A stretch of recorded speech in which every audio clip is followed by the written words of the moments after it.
देवघर कैसे जाई हो, रोजे रोजे प्लान बनाई हो, रोजे रोजे प्लान बनाई हो। हम देवघर कैसे जाई हो, रोजे रोजे प्लान बनाई हो। सारा कामेनु होता विफल। चढ़ा दे कलोटा जल रे भौजी, सारा समस्या के हल चढ़ा दे। एक लोटा जल रे भौजी, सारा समस्या के हल।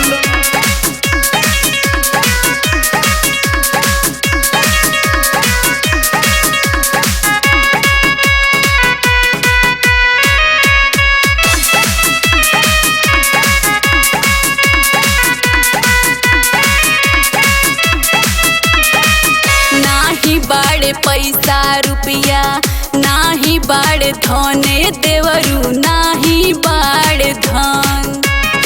सभे के हुजात बाड़े, हमरो करेला मन देवरू, हमरो करेला मन। संगे संगे चलब हम करिए चमत्कार हो, तारा जानी चिंता भौजी देबू जलवा ढार हो।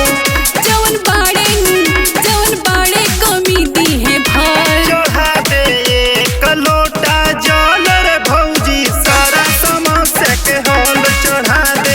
एक लोटा जल रे भौजी, सारा समस्या के हल। प्रेम से बोली बाबा काशी विश्वनाथ की जय।